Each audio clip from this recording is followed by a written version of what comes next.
연휴 중에 10월 첫 주일을 맞이했습니다. 오늘 예배 자리에 나오신 여러분들 축복하고 또 다양한 삶의 자리에서 이 시간 예배하는 우리 모두에게 하나님께서 또 한량없는 은혜를 부어주시기를 원합니다. 저는 오늘 여러분에게 하나님이 오늘 원하시는 것이라는 제목으로 같이 말씀을 나누기를 원합니다. 덴마크의 신학자이며 철학자였던 키에르 케고르는 이런 말을 했습니다. 예수 그리스도는 물을 포도주로 바꾸었다. 그런데 교회는 그보다 더 엄청난 일을 했다. 예수님이 만드신 그 포도주를 다시 물로 바꾸었다. 라고 이렇게 말했습니다. 이 말은 대단히 빗대어서 표현한 건데 당시 유럽 교회를 비판하면서 했던 말입니다.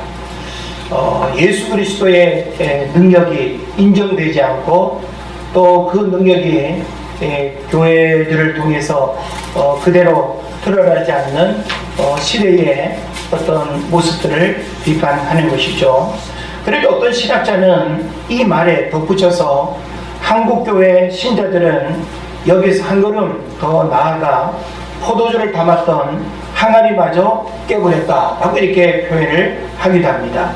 신앙의 본질을 왜곡하고 변질된 일그러진 시대의 교회상을 말해주는 것이다 라고 이렇게 볼 수 있습니다. 그리스도인의 삶의 기준은 무엇이어야 될까요? 우리는 이런 시대에 대한 어떤 지적들 또 교회를 향해서 또 이렇게 비판하는 그런 문제들을 우리는 접하면서 오늘날 교회는 어떤 모습이어야 될까? 또 그리스도인은 어떤 또 삶을 살아야 될까 하는 그런 고민들을 하게 되는 것이죠. 자, 그렇다고 한다면 오늘을 살아가는 저와 여러분은 그리스도인으로서 우리 삶의 기준은 무엇이어야 될까요? 우리 인생의 주어는 내가 아닙니다. 우리는 인생의 주어를 나로 표현할 때가 많죠. 그죠? 내가, 나는, 나를. 그러니까 우리는 모든 일에 바로 내가 인생의 주어가 되어서 나를 위해서 내가 모든 일들을 판단하고 결정하고 주도적으로 내 삶을 이끌어가는 이런 그 부분들을 우리가 보게 되는데, 우리가 하나님 앞에서 우리 인생을 가만히 들여다보면 우리 인생의 주어는 사람이 아니다라고 하는 사실. 그럼에도 불구하고 세상의 많은 사람들은 인생의 주어를 사람으로, 나 자신으로 그렇게 살아가는 경우들이 많이 있죠. 그런 면에서 그리스도인의 삶의 기준은 내가 아니라고 하는 사실과 더불어서 부모님도 역시 내 삶의 기준이 아닙니다. 부모님의 뜻을 이룬다든지 나를 통해서 부모님의 뜻이 이루어진다든지, 우리는 부모님을 통해서 이 땅에 태어났지만 우리가 살아가는 삶의 이유와 목적은 부모님을 위해서 살아가는 게 아니에요. 그런 면에서 우리 그리스도인의 삶의 기준은 부모님도 아니다. 또 시대가 필요로 하는 삶을 사는 것도 아닙니다. 우리는 이 시대를 바라보면서 시대가 나를 필요로 한다고 말하면서 시대에 맞는 또 시대를 위해서 꿈을 꾸고 정치계는 어떤 야망을 갖기도 하고 또 어떤 사회를 이렇게 변화시키고자 하는 그런 또 열망을 우리가 갖기도 하는데, 우리 인간이 갖는 그 열정과 어떤 야망으로 이 시대를 꿈꾸고 이 시대를 위해서 산다라고 하는 것도 역시 하나님의 관점에서는 아니다라고 하는 것입니다. 그런 면에서 우리는 우리의 모든 삶의 기준은 오직 하나님이다라고 하는 이 사실을 알아야 되는 것입니다. 이 말은 곧 하나님이 원하시는 삶을 고민하고 그 삶을 살아가기 위해서 힘쓰고 고민해야 된다는 거예요. 그러니까 내가 이 땅에 태어나서 살아가지만 내가 모든 것들을 판단하고 내 생각과 방법이 나를 이끌어가는 것이 아니라 나를 이 땅에 보내신 하나님의 뜻이 무엇인가를 알고 그 하나님의 원하시는 삶을 살아가는 것, 이것이 바로 구원받은 그리스도인의 삶이 되어야 한다라고 하는 것입니다. 오늘 본문에서 하나님이 원하시는 것 세 가지를 우리에게 소개하고 있는데, 저는 여러분과 함께 오늘을 살아가는 우리에게 성경은 구체적으로 어떻게 살아야 된다라고 하는 그런 말씀들을 추상적으로 우리에게 가르쳐 주지 않습니다. 아주 구체적으로 분명하게, 적어도 구원받은 하나님의 백성들은 어떤 삶의 원리와 어떤 또 가치관을 가지고 살아야 되는가라고 하는 사실을 우리에게 말해준다라고 하는 것이죠. 그래서 하나님은 시대마다 교회를 향하신 뜻이 있었고, 그래서 교회가 세워진다라고 하는 것은 사람에 의해서 세워지는 게 아니에요. 우리 은혜제일교회가 지금 27년 차, 저와 여러분이 이 땅에 하나님이 세우신 교회를 우리가 세워가고 그 하나님의 뜻을 이루어드리기 위해서 우리가 고민하고 있는데, 교회는 사람에 의해서, 돌에 의해서 세워진 건물이 아닙니다. 교회는 예수 그리스도를 주로 고백한 사람들의 모임, 공동체라 그랬어요. 건물의 개념으로 우리가 교회를 이해해서는 안 되는 것이죠. 그렇다고 한다면 하나님께서 저와 여러분을 만나게 하신 이유가 무엇일까요? 어디든지 갈 수 있고 또 어떤 곳도 우리가 갈 수 있는데, 왜 하나님께서 이곳에 저와 여러분의 만남을 통해서 은혜제일교회라고 하는 이 교회를 하나님이 세워가기를 원하실까? 우리는 이 땅에 세워진 모든 교회가 하나님의 그 놀라운 경륜과 섭리 속에서 하나님의 뜻하신 바 그 목적대로 이 땅의 모든 교회들이 세워졌다는 사실을 여러분 기억하시기를 바랍니다. 그리고 또 구원받은 성도들 개개인에게 하나님이 원하시는 삶이 있다라고 하는 사실도 여러분 알아야 돼요. 이 세상에 우연히 태어난 사람이 아무도 없는 것처럼 이 세상에 존재하는 모든 것이 어떤 의미도 없고 목적도 없고 존재하는 것은 아무것도 없습니다. 비록 보이지 않는 자리에 있을지라도 이 세상에 존재하는 모든 것은 저마다의 의미와 목적이 있다라고 하는 사실이죠. 그러면 하나님의 형상대로 지음받은 여러분들이 나는 엄마 아빠의 실수를 태어났어. 내가 태어나 보니 차라리 안 태어나길 이렇게 안 태어났으면 좋았을 텐데 라는 생각을 우리가 할지라도 결코 하나님 앞에 우연은 없습니다. 여러분이 어떤 모양으로 이 세상에 태어나서 어떤 환경 속에 여러분이 살아가고 있다 할지라도 하나님은 여러분 한 사람 한 사람을 향하신 크고 놀라운 계획과 그리고 뜻이 있다라고 하는 사실을 여러분 깨달으시기를 바랍니다. 그래서 인간의 삶은 하나님의 뜻을 알고 그 뜻을 이루어가는 삶이 되어질 때 우리가 진정한 그 삶을 우리가 살아갈 수 있는 것입니다. 여러분은 긴 인생의 역사 속에서 21세기에 태어나 살아가는 이유를 아십니까? 왜 하나님께서 고려시대에 태어날 수도 있고 조선시대에 태어날 수도 있고 미국 땅에도 태어날 수 있고 아프리카 땅에도 태어날 수 있는데 왜 21세기 대한민국에 하나님이 태어나게 하셨을까? 우연일까요? 어쩌다 보니 일어난 일일까요? 하나님의 관점에서는 한치의 오차도 없이 분명한 하나님의 섭리와 의도와 계획 속에서 이 시대에 여러분이 태어나야 할 분명한 그 목적을 가지고 하나님이 여러분을 이 땅에 보내신 줄로 믿습니다. 그런 면에서 이 땅에 태어난 나에게 하나님이 원하시는 것은 무엇인지를 우리는 끊임없이 고민해야 돼요. 신앙생활을 20년, 30년, 50년을 해도 그냥 신앙생활에 머물면 그것은 뭔가 잘못된 거예요. 하나님 왜 나를 구원하셨는가? 나는 왜 하나님의 백성으로 살아가는가? 하나님의 백성으로 살아가는 나에게 하나님의 원하시는 것은 무엇인가?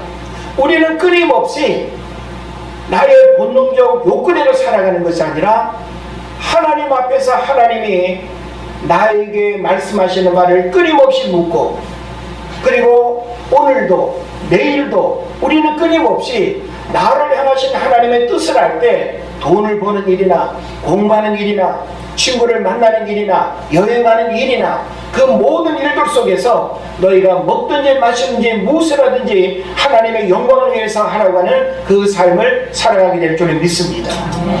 우리가 이 목적을 잃어버리고 목표를 잃어버리게 되면 바다 위에 떠있는 배라 할지라도 우리는 그 배를 항해하는 배라고 말하지 않고 표류하는 배라고 말하는 것입니다. 우리는 목적지를 잃어버리지 않고 거친 파도를 헤치면서 항해하는 그런 배이어야지 물 위에 떠있다고 해서 그 배를 항해하는 배라고 하지 않습니다. 저는 여러분의 인생에 목적지를 잃어버린 하나님의 어떤 부르심을 알지 못하고 살아가는 표류하는 인생이 되지 않기를 주의 이름으로 축복을 드립니다. 인간의 행복은 존재감과 정체성을 발견하고 삶의 목적을 알고 살아가는 삶에 있습니다. 여전히 내가 어디서 왔으며 무엇을 하다가 어디로 갈 것인가에 대한 이해와 믿음이 없다면 가장 안타까운 삶을 살아가는 것입니다. 제가 서울시인대 외래 상담을 하면서 이 비신자 학생들을 화요일, 수요일 계속 만나고 있는데 다양한 가치관, 다양한 또 환경, 다양한 경험 속에 있는 학생들을 만나게 됩니다. 그런데 이렇게 만나서 대화를 해보면 자신의 어떤 정체성에 대한 분명한 이해와 확신이 없고, 내가 지금 전공으로 이 학교에 와서 이 공부를 하고 있지만 자신의 미래에 대한 꿈과 비전이 분명하지 아니하고 어디로 가야 할지, 무엇을 해야 될지, 내 행복을 어디에서 찾아야 할지 여전히 고민하는 그런 친구들을 많이 만나봅니다. 우리는 오직 하나님 앞에서만 내가 누구인가를 알게 되고 하나님을 만나야만 삶의 목적을 찾게 되고, 하나님을 늘 우리가 이렇게 만나야만 우리는 우리 삶의 모든 과거와 현재와 미래를 우리가 꿰뚫어 볼 수 있는 것입니다. 그런 면에서 여기 앉아있는 여러분 모두는 하나님 앞에서 내가 누구인가라고 하는 사실을 분명히 알 줄을 믿습니다. 그리고 또 내가 이 땅을 살아가는 동안 하나님을 위해서 무엇을 해야 되는가도 우리는 분명히 알아야 됩니다. 그리고 내 삶의 미래는 어떻게 펼쳐질지, 그리고 죽음 너머에 어떤 세계가 있는지 그 믿음 또한 우리는 하나님 앞에서 발견하게 되는 것입니다. 우리는 성경을 펼쳐보면 수많은 사건과 인물들을 우리가 만나게 되는데, 자, 우리가 먼저 몇몇 사람을 좀 살펴보길 원하면서 노아를 여러분 한번 생각해 보십시오. 자, 노아에게 하나님이 원하시는 것은 무엇이었을까요? 그 노아 할아버지가 오늘 우리 시대에 같이 태어나서 같이 신앙생활하고 같이 봉사하고 그럴 수도 있지 않았겠어요? 그죠? 그런데 하나님은 노아를 우리보다 몇 천 년 전에, 그죠? 몇 천 년 전에 태어나게 하셨고, 그 노아를 통해서 하나님은 특별한 일들을 그에게 맡기셨고 그 일을 행했어요.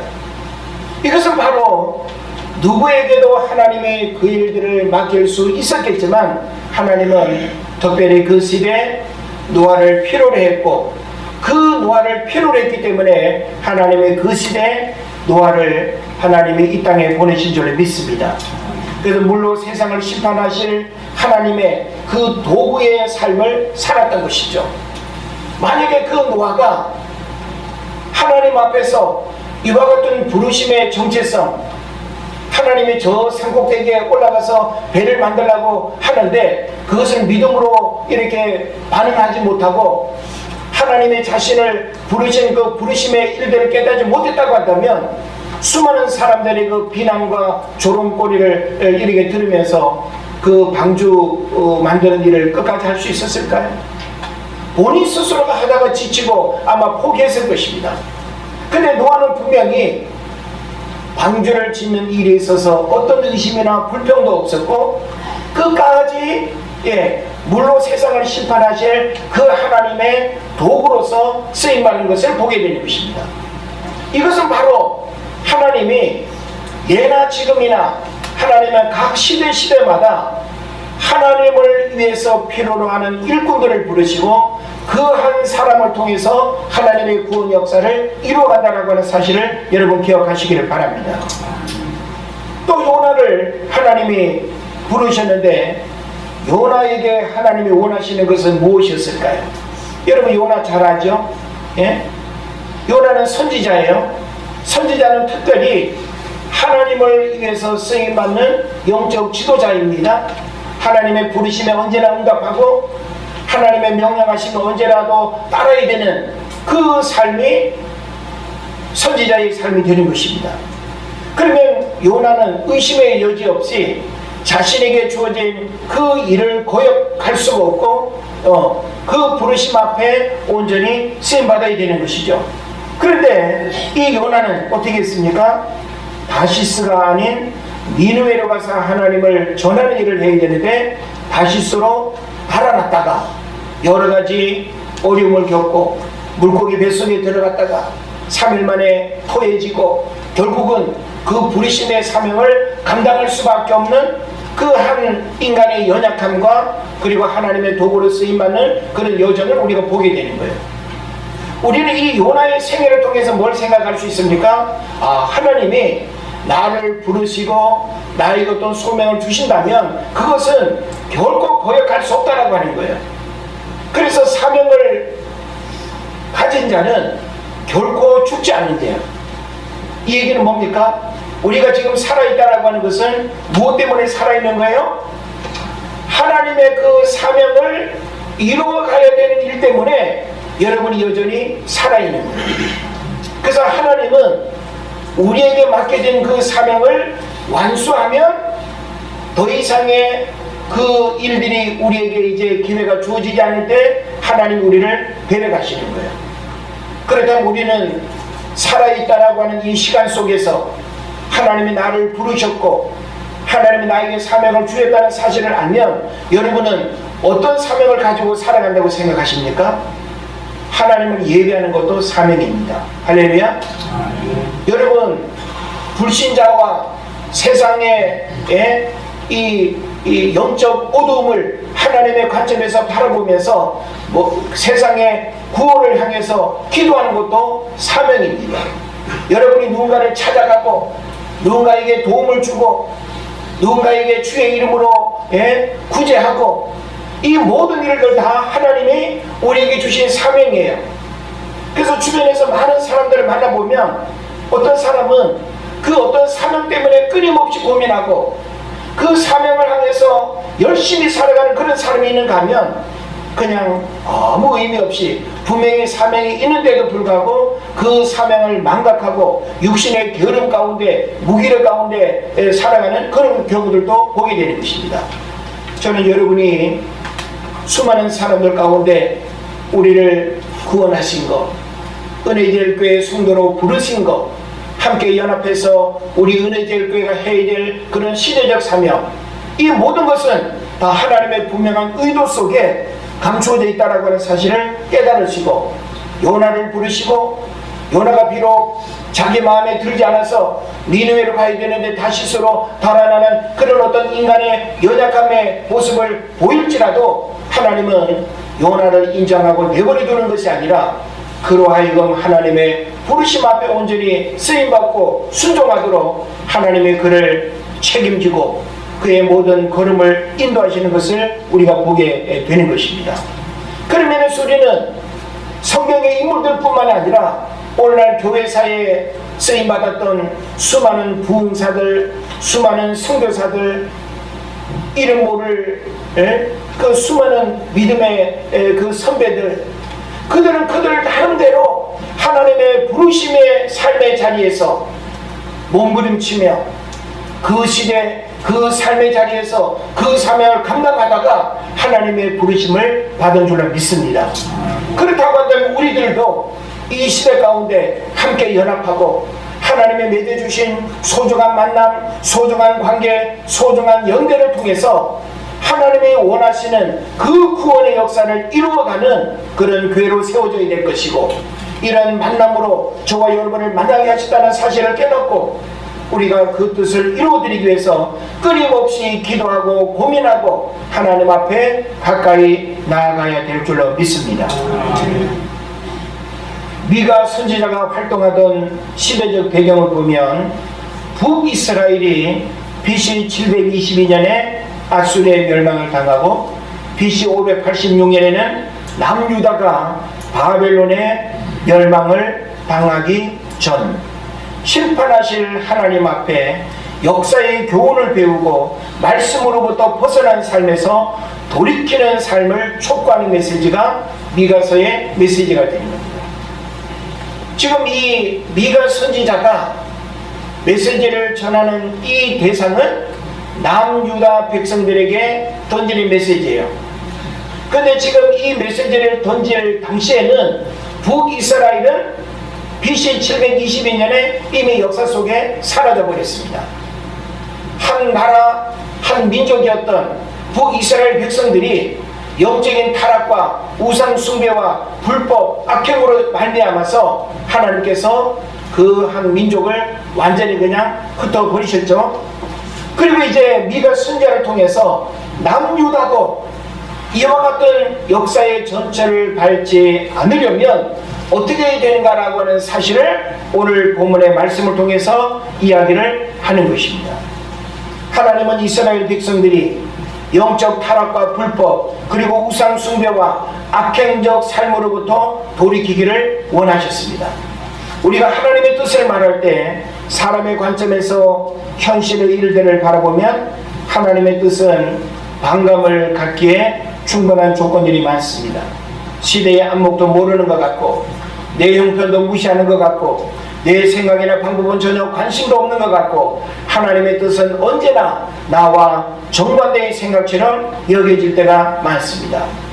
오늘 우리에게 있어서 하나님의 뜻을 묻고 하나님이 원하시는 것을 따르고 지켜야 할 그 이유가 무엇일까요? 이건 바로 하나님께서 이스라엘 백성들에게 미가 선지자를 통해서 하시는 말씀처럼 오늘 우리가 들어야 할 이 말씀은 우리도 바로 그 이스라엘 백성들처럼 망할 수 있고 버림받을 수 있고 역사 속에 사라질 수 있다라고 하는 영적인 긴장감을 갖기를 하나님이 원하신다는 거예요. 그러면서 우리는 단순히 도덕적이고 윤리적인 어떤 삶의 부족함을 예수님이 하나님이 이렇게 가르쳐 주시는 것이 아니라 구원받은 하나님의 백성들이 오늘이라고 하는 이 시대를 살아갈 때 주님이 우리에게 주시는 이 가르침의 메시지를 바로 깨닫지 않으면 우리도 멸망할 백성이 되고 하나님 앞에 심판받게 되고 우리의 불신앙과 그런 죄와 허물 까닭에 하나님 앞에 버림받게 된다라고 하는 사실을 여러분 깨달으시기를 바랍니다. 그래서 오늘 우리가 본문을 보게 되면 굉장히 중요한 메시지를 우리에게 주고 있습니다. 내가 무엇을 가지고 여호와 앞에 나아가며 높으신 하나님께 경배할까? 내가 번제물로 1년 된 송아지를 가지고 그 앞에 나아갈까? 여기서 1년 된 송아지라고 하는 것은 아주 작은 송아지는 너무 연약하니까 어떤 돈의 가치나 어떤 소 한 마리의 어떤 모습으로 보면 많이 부족하죠.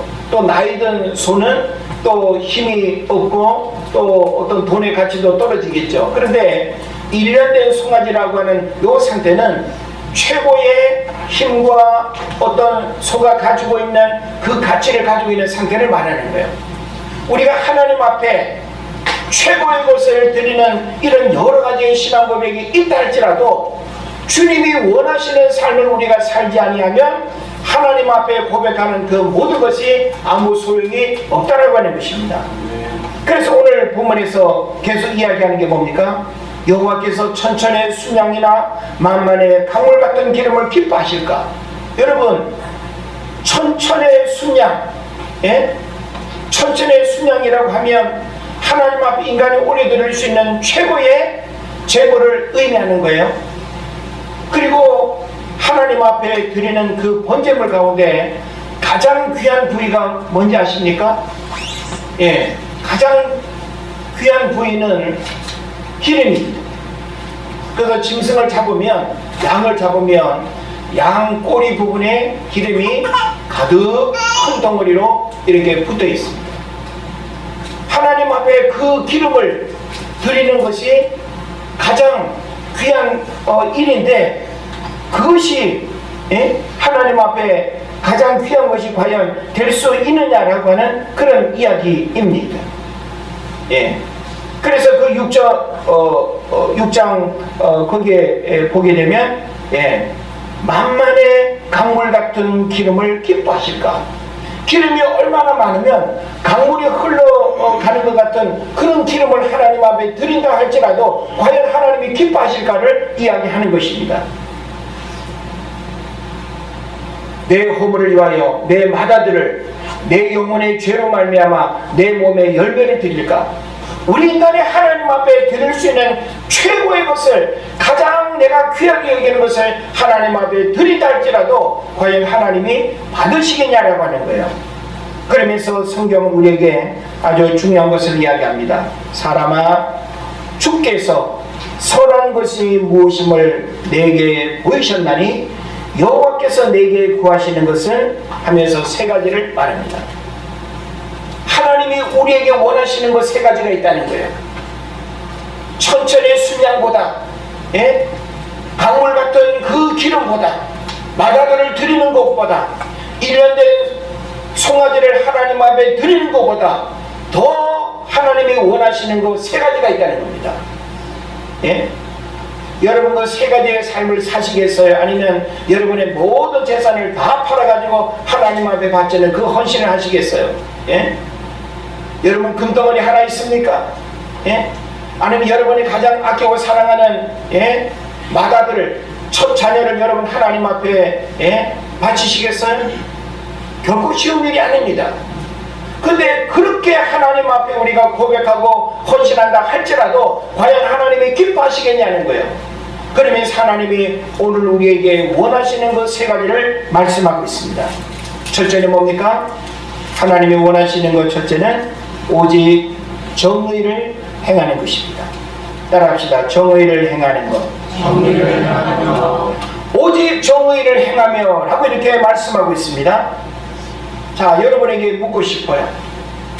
여러분은 사람들에게 여러분 자신에 대해서 정의로운 사람으로 인정을 받으십니까? 여러분 어딜 가더라도 당신은 참 의로운 사람, 정의로운 사람으로 칭송을 받고 인정을 받는 그런 삶을 과연 살아가고 있는가라고 하는 것입니다. 여기서 정의에 해당하는 요 단어는 미슈파트라고 하는 단어인데, 하나님의 속성인 동시에 하나님께서 자신의 백성에게 요구하는 성품 중에 하나가 정의라는 거예요. 이 정의라고 하는 것은 하나님의 속성 중에 하나인 성품으로서 바로 구원받은 하나님의 백성들에게도 그 정의의 삶을 하나님이 원하신다는 것이죠. 그래서 이 단어는 재판관이 바른 판결을 내리는 것을 나타내거나 하나님께서 행하시는 심판을 나타내는 경우에도 사용됩니다. 또 일상적인 삶의 행동에서, 말에서, 또는 그 생각과 사상에서 보이고 간직해야 할 정의로움 내지 정직함을 의미하고, 더 나아가 사회적으로 충분한 정의를 보장받을 수 없는 사회적 약자들, 곧 이방인이나 고아 과부를 압제하거나 학대하지 않는 것, 더 적극적으로 사회적 약자들에게 도움의 손길을 펼치는 실천, 이게 바로 정의라는 것입니다. 우리는 정의하면, 예, 어떤 특별한 사회적인 어떤 이슈나 정치인의 어떤 문제에 대해서만 우리가 정의를 생각하는 경우들이 많습니다. 정의는 추상적이지 않습니다. 구체적인 정의는 내가 도움을 주고 도움을 필요로 하는 자들을 외면하지 아니하고 그들에게 다가가는 것, 이게 바로 정의가 되는 것입니다. 그래서 우리가 성경 곳곳에 특히 이 미가서에서 그 정의에 대한 부분들이 아주 강조되고 있습니다. 앞에 3장 1절을 보면 내가 또 이르노니 야곱의 우두머리들과 이스라엘 족속의 통치자들아 들으라, 정의를 아는 것이 너희의 공부리 아니냐 하고 이렇게 말씀하고 있죠. 또 3장 9절에도 보면 야곱 족속의 우두머리들과 이스라엘 족속의 통치자들 곧 정의를 미워하고 정직한 것을 굽게 하는 자들아 원하노니 이 말을 들을지어다 하고 이렇게 말하고 있습니다. 하나님의 정의를 잃어버렸다는 거예요. 하나님의 정의가 그 이스라엘 땅 가운데 충만해야 되는데 어딜 가도 하나님의 정의를 찾아볼 수 없는 그 현실을 미가 선지자를 통해서 아주 냉정하게 지금 이렇게 던지고 있는 것입니다. 지금 우리가 살고 있는 이 나라, 이 시대를 여러분 한번 바라보십시오. 공정과 정의를 시대적 화두로 던지고 있지만 그 누구도 공정과 정의를 인정하고 받아들이는 사람은 없습니다. 정의를 말하는 사람은 많은데 정의를 행동하는 사람은 보이지 않습니다. 불공정과 불공평, 정의가 언제든지 주관적 잣대에 의해서 바뀌어지는 어두운 시대를 우리가 지금 살아가고 있는 것입니다. 그러면서 우리는 세상 사람들이 만들어 놓은 인간적 기준의 정의가 아니라 하나님이 우리에게 보여주시고 말씀하시는 그 정의가 우리에게 필요하다는 사실을 여러분 깨달아야 되는 것입니다. 우리 정의를 이야기할 때 마이클 샌델 교수의 정의란 무엇인가 라고 하는 책을 여러분이 기억할 것입니다. 200만 부 이상 팔린 베스트셀러입니다. 무엇을 반증합니까? 이 딱딱하고 강의 들어도 졸리고 재미없는 이 책이 왜 많은 사람들에게 관심이 되었을까요? 모든 사람들이 그만큼 정의를 갈구하고 있다는 그런 의미가 되는 것입니다. 이 책을 보면 공리주의, 자유주의, 공동체주의를 비교 설명하면서 정의를 이야기하지만 이 한 권의 책으로 정의가 이 땅 가운데 유토피아처럼 이루어질 수 있을까 하는 그런 의구심을 우리가 지울 수가 없는 것입니다.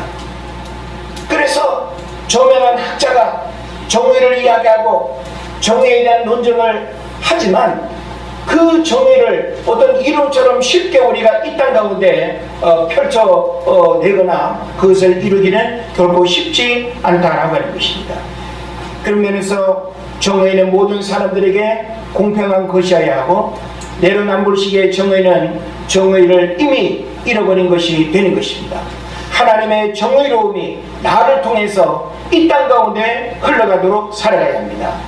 그래서 성경은 우리에게 뭘 말하는가 하면 생각이 정의롭고 말이 정의롭고 행동이 정의로운 사람, 이게 바로 성경이 가지고 있는 정의의 본질적인 의미가 되는 거예요. 예. 우리의 생각도 정의로워야 되고 우리의 말도 정의로워야 하고 우리의 행동도 정의로워야 된다는 거예요. 그래서 이 정의롭다라고 하는 것은 하나님의 관점에서 의로움을 인정받는 거예요. 하나님의 관점에서 부끄러움을 느끼지 않는 상태, 내가 하나님 앞에 당당할 수 있는 그 생각과 언행을 하고 있다고 한다면 여러분이 바로 정의로운 사람이 되는 겁니다.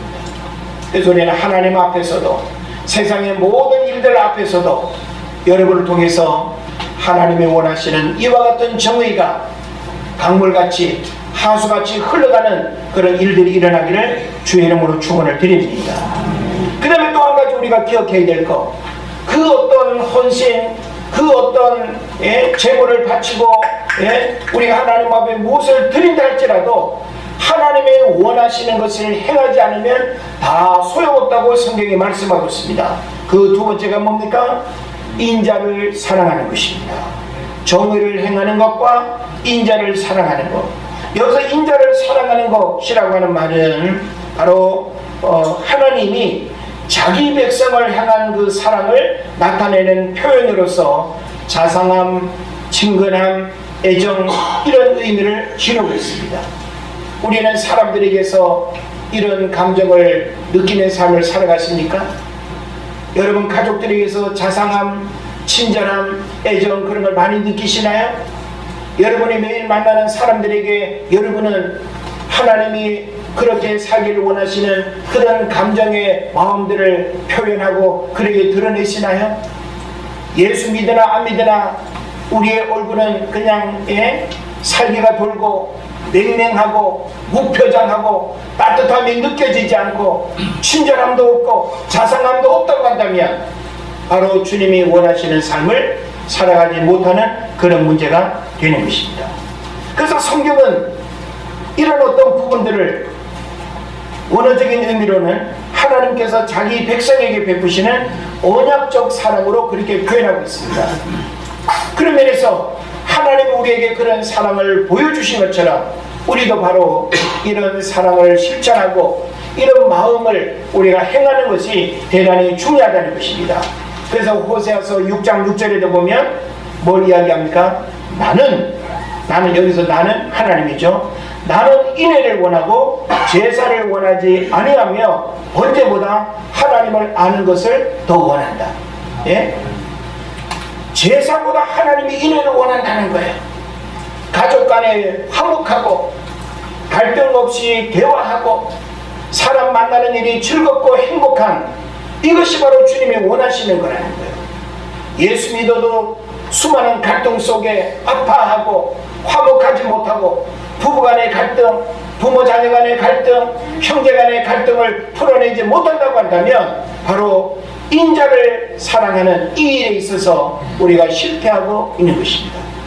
주님이 원하시는 바는 먼저 구원받은 우리들을 통해서 바로 나와 관계 맺고 있는 많은 사람들에게 예수 복음이 증거되기 이전에 예수 사랑이 실천되어져야 하고 하나님의 사랑이 나를 통해서 많은 사람들에게 흘러가야 된다고 하는 이 사실을 여러분 깨달으시기를 바랍니다.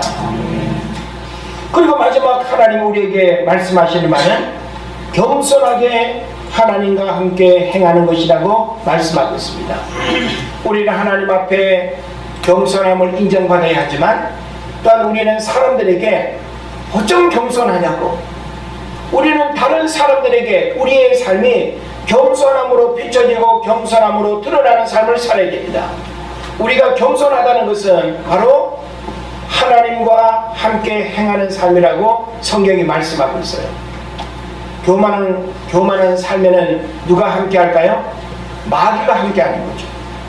겸손하다라고 하는 것은 겸손하다는 그 삶에 하나님의 함께함을 반증한다는 거예요. 그런 면에서 우리가 성경을 보면 교만한 사람은 하나님이 대적하시지만 겸손한 사람은 하나님이 높이신다고 말씀하고 있어요. 겸손이 무엇입니까? 겸손은 나의 삶 속에서 하나님을 인정하고 하나님을 드러내고 나를 자랑하지 아니하고 내 삶 속에 하나님이 행하시는 그 일들을 드러내는 것이 바로 겸손이 되는 것입니다. 그래서 성경은 교만은 패망의 선봉이지만 바로 이 겸손은 하나님의 축복의 통로가 된다라고 하는 사실을 우리에게 말해 주는 것입니다. 저는 오늘 본문의 이와 같은 말씀들을 통해서 하나님 오늘 이 시대를 살아가는 우리에게 그 어떤 희생, 그 어떤 헌신, 그 어떤 고백 이전에 주님이 원하시는 이 세 가지의 삶의 실천이야말로 하나님의 가장 근본적으로 우리에게 원하시는 일이라고 하는 사실을 우리는 깨달아야 됩니다. 우리가 이 시대를 바라보면 이런 삶을 세상 사람들은 살아낼 수가 없습니다. 예수 그리스도를 주로 고백한 우리에게만 이런 삶을 살아갈 수 있는 거예요. 그래서 세상이 정의로워지고 그리고 세상이 화목해지고 아름다워지려면 바로 예수 복음으로 세상이 충만할 때 그런 삶이 가능한 것입니다. 그래서 먼저 예수 그리스도를 믿는 우리에게 이 세상이 원하시는 바는 바로 이런 말씀의 어떤 실천들을 통해서 하나님의 나라가 이 땅 가운데 이루어지는 그런 삶인 줄로 분명히 믿는 것입니다. 그래서 우리는 이제 추석 명절을 보내면서 하나님이 원하시는 바를 끊임없이 고민하고 구체적인 하나님이 정의를 정의를 행하기를 원하시고 인자를 사랑하는 것, 그리고 또 겸손히 하나님과 함께 행하는 것, 이것이 바로 주님이 원하시는 삶이라고 하는 것을 깨달으시고 이런 삶을 실천하며 살아가는 여러분 되시기를 주의 이름으로 축원을 드립니다. 기도하겠습니다.